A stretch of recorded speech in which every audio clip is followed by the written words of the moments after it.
The town of Red Bluff, Texas, had an opinion about Maggie Calloway. It had always had one. From the time she was 12 years old and already taller than most of the boys in her class, through the years when she grew into a woman who was, by the measurements that Red Bluff applied to such things, simply too much. Too tall, too loud when she laughed, which she did often and without apology. Too capable, which was the one that bothered people the most, because capable women in 1877 made a particular kind of man uncomfortable in a way he couldn't quite articulate, and therefore expressed as criticism. She was 28 years old, and she ran the Calloway feed store, had run it for 4 years since her father's hands gave out, and he could no longer manage the heavy lifting and the accounts simultaneously. She managed both. She lifted the 50-pound feed sacks without particular drama, and kept the accounts with the precision of someone who had taught herself bookkeeping from a manual she had ordered from a publisher in Chicago, because Red Bluff didn't have the kind of school that taught such things to girls. She was 5 feet 10 inches tall, remarkable in 1877 anywhere, and particularly remarkable in a small Texas town where the average man stood 5 feet 7, and where her height was commented upon with the regularity of weather. She had been proposed to twice. The first time, at 23, by a farmer named Grady, whose primary concern, she had gathered from the conversation, was that she could help with the harvest. She had declined. The second time, at 26, by a shopkeeper from Abilene who had come through on business and who had told her, with what he apparently believed was charm, that a woman her size must be very lonely. She had also declined, more firmly, and he had left Red Bluff the following morning. The town's conclusion, delivered in the way that small towns deliver conclusions, not all at once, but through the accumulated weight of 100 small comments over many years, was that Maggie Calloway was simply too much for any man. Maggie had her own conclusion about this, which was that the men she had encountered had been too little for her, which was a different problem and one she found less distressing than the town seemed to think she should. She was also not, if she was honest with herself in the quiet of the feed store evenings, when the accounts were done and the town had gone home and the Texas dark came down around the building, not entirely satisfied either. There was a thing she hadn't found. She knew its shape without knowing its name. She had stopped expecting to find it in Red Bluff, which had shown her most of what it had. She was wrong about that. He arrived on a Wednesday in October. His name was Cole Bridger, and he had come to Red Bluff because the nearest ranch of any size, the McCready operation, 8 miles east, had hired him as their new foreman, which was a position he had earned through 12 years of cattle work in 3 states, and which he had accepted because the McCready spread was good land and the pay was fair, and he was 35 years old and tired of moving. He came to the Calloway feed store on his first morning in town, because the feed store was where a new ranch foreman went first, to establish accounts and pricing and the working relationship that would govern the next several years of his professional life. He pushed through the door at 8 o'clock. Maggie was lifting a sack of grain from the floor to the shelf behind the counter. A 50-pound sack, handled with the efficiency of someone who has done this 10,000 times. And she set it in place and turned and looked at him. She was taller than he'd expected, taller than most women he'd met, and taller than several men. She had dark red hair that was pinned up with the practical efficiency of someone who pins their hair to keep it out of the way, rather than to make a point about it. Brown eyes, direct and assessing. A canvas apron over a dark blue dress. Hands that were capable. He noticed hands, having worked with them his whole life. "Morning," she said. "What can I help you with?" "I'm the new foreman at McCready's," he said. "Cole Bridger. I need to set up an account." "Bridger," she said. She went to the ledger on the counter, "How do you spell it?" He told her. She wrote it without looking up. "What are your quantities?" she said. He told her that too. She wrote it down with the speed of someone who has been doing this for years. "Terms are payment on the first of the month," she said. McCready's previous account was always current. "I'll extend the same terms." "Appreciated," he said. Their eyes met in the particular way they had met when he came through the door. Direct, without performance. Two people looking at each other the way you look at something you are genuinely interested in. "You new to the territory?" she said. "Came from Wyoming," he said. "Before that, Colorado. Before that, Kansas." "Long way," she said. "Ready to stop?" he said. She looked at him for a moment with those direct brown eyes. "Well," she said, "Red Bluff is a decent place to stop." "So far," he said. She almost smiled. He went back to McCready's. But he thought about the feed store the whole ride out. He came back Thursday. Not for feed. The account was established. The first delivery wasn't due until the following week. He came back because he was in town for supplies, and because the feed store was on the way to the general store, and because these were the reasons he gave himself, which were accurate as far as they went. Maggie was behind the counter. She looked up when he came in. "Mr. Bridger," she said. "Miss Calloway," he said. "I don't need anything. I was passing and I thought I'd—" He stopped. She waited. "I thought I'd see if you had any recommendations for the town," he said. "I'm new. A person who knows the place is useful." She looked at him with the expression of someone who is evaluating the stated reason for a visit and has formed an opinion about its completeness. "Recommendations," she said. "Where to eat," he said. "Who to trust, what to avoid." She leaned on the counter. "Mrs. Porto's on the south end does the best food," she said. "The barber on Main Street is honest, and the one on 2nd Street is not. The sheriff is competent. The town council is less so. The Harmon brothers at the livery will try to overcharge you until they figure out you know horses, at which point they'll treat you fairly." She paused. "Anything else?" "Who should I avoid?" he said. "Anyone who tells you Red Bluff is a simple town," she said. "It isn't. No town is." He looked at her. "What about you?" he said. "Should I avoid you?" The directness of it surprised her. She could see that, a slight widening of the eyes before she recovered. "Most people in Red Bluff," she said, "would tell you yes. Most people in Red Bluff," he said, "don't know what they're talking about." She looked at him for a long moment. "You've been here 2 days," she said. "Long enough," he said. He bought a small bag of grain he didn't need, said good morning, and left. Maggie stood at the counter for a moment after the door closed. Then she went back to her accounts. But she did them more slowly than usual. The town noticed, because small towns notice everything. By the end of the 2nd week, it was known that the new McCready foreman came to the feed store more often than the feed schedule required. By the end of the 3rd week, it was known that he and Maggie Calloway had been seen talking on the feed store porch on 2 separate evenings after closing. By the end of the month, Red Bluff had formed the collective opinion that Cole Bridger either didn't know about Maggie Calloway's reputation for being too much or hadn't been told clearly enough. Several people took it upon themselves to tell him clearly enough. It was Bill Harmon, the honest one, at the livery, who said it most directly, with the genuine concern of a man who liked Cole and thought he was heading toward a situation. "Maggie Calloway's a good woman," Bill said one afternoon while Cole was checking his horse's shoes. "But she's a lot. Most men can't handle her.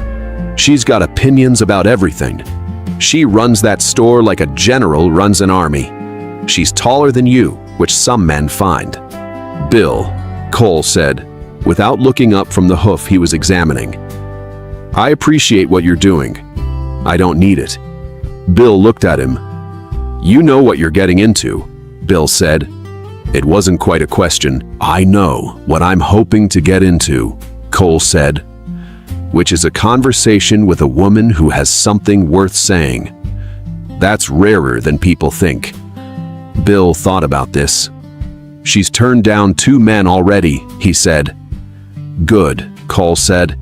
"That tells me she knows her own mind." Bill scratched his head.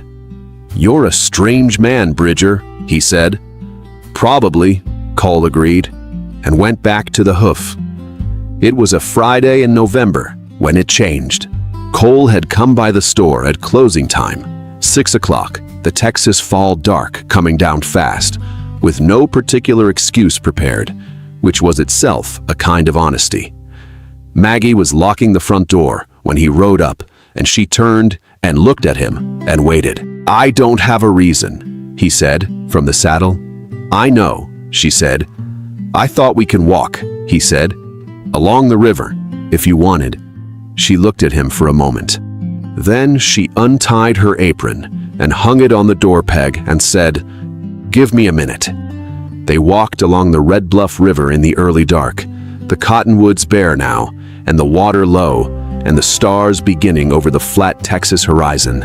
It was cold enough for breath to show, and Maggie had put on her coat, a good wool coat, dark green, that suited her in the way that things suit people when they've chosen them without consulting anyone else's opinion. Not carefully, not the conversation of 2 people managing the impression they're making. The other kind.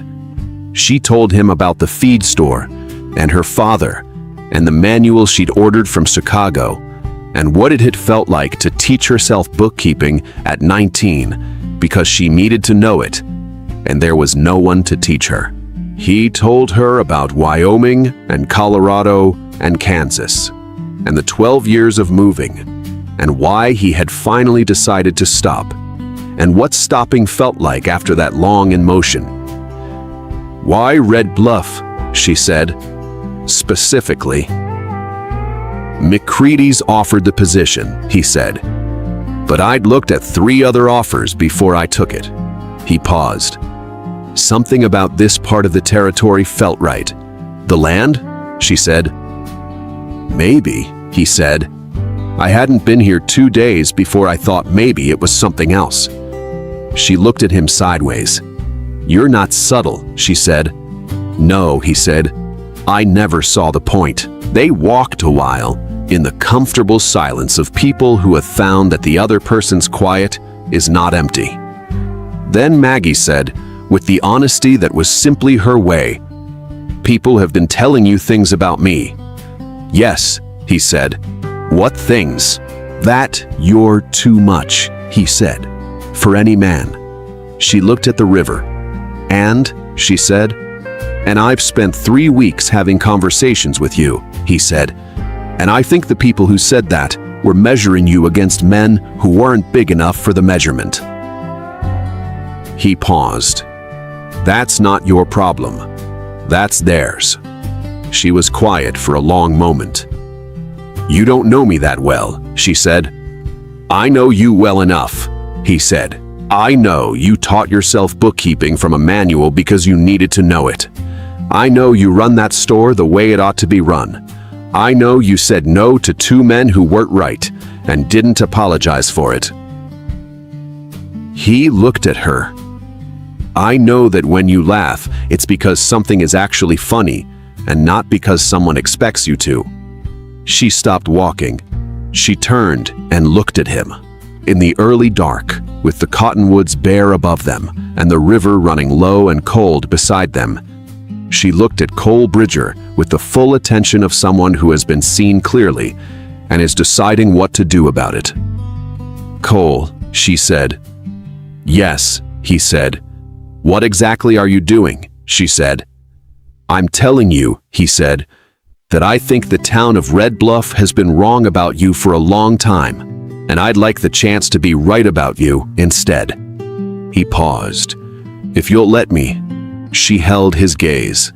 The river moved past them, and the stars came further out, and the Texas night settled in around them, with the particular intimacy of cold air and open country. "All right," she said. Just that. But it was enough. December came, and with it the particular quality of a Texas winter. Not Montana cold, not Wyoming brutal, but a steady gray chill that settled into the bones of the day and required a fire in the evening and the kind of company that makes a fire better. Cole and Maggie had found that company in each other. They spent the December evenings alternately at the feed store after closing, where the stove was good and the lamplight was warm and the conversation went wherever it went, and at the McCready ranch, where Cole had the foreman's house and where Maggie came twice, chaperoned by the entirely transparent pretense of delivering account statements in person. The town had given up managing its opinion and settled into a position of interested observation. On a Saturday morning in the middle of December, Cole arrived at the feed store at 7, with his horse and a second horse, a gray mare of considerable beauty, saddled and ready. And Maggie came out to find 2 horses and 1 cowboy looking at her with the expression he got when he had done something he was pleased about. "What is this?" she said. "I want to show you the north pasture," he said. "There's something worth seeing up there in this weather." He looked at the gray mare. "Her name is Silver. She's the steadiest horse on the McCready operation. 15 hands, deep chest, the right build." He paused. "She's the right build for you." Maggie looked at the mare, then at Cole. She had not ridden in 3 years, since the last horse she had tried to borrow from the livery had been, with the casual cruelty of public embarrassment, too small for her, and she had been told so in front of 4 people, in a way that had been intended to be humorous and had not been. "Yo, Cole," she said. "I know," he said. "I heard about the livery." His expression said what he thought of it, without requiring words. "This is different. Silver is 16 hands. She's got the back for it. I checked the saddle myself this morning." He looked at her. "Just sit down and let me show you." She looked at the mare again. Silver looked back at her with the dark, patient eyes of a horse that has been selected for good character and knows it. Maggie Calloway was not a woman who let fear make her decisions. She put her foot in the stirrup, she swung up. And Silver, steady, solid, unbothered, stood exactly as she should, taking the weight with the easy confidence of an animal that is the right size for the job and knows that too. Maggie sat in the saddle and felt the ground from a height she hadn't felt in 3 years, and looked down at Cole Bridger, who was looking up at her with the expression she was coming to know. The one that was satisfaction and something warmer than satisfaction together. "Well?" he said. "Well," she said, and she was smiling. The real smile, the full one. "She fits." "She does," he said. He swung up on his own horse, and they rode north toward the McCready pasture in the December morning. And Maggie rode Silver with the ease of someone remembering something her body had known and been kept from. And the Texas winter opened up around them in its flat gray beauty. The north pasture was worth seeing.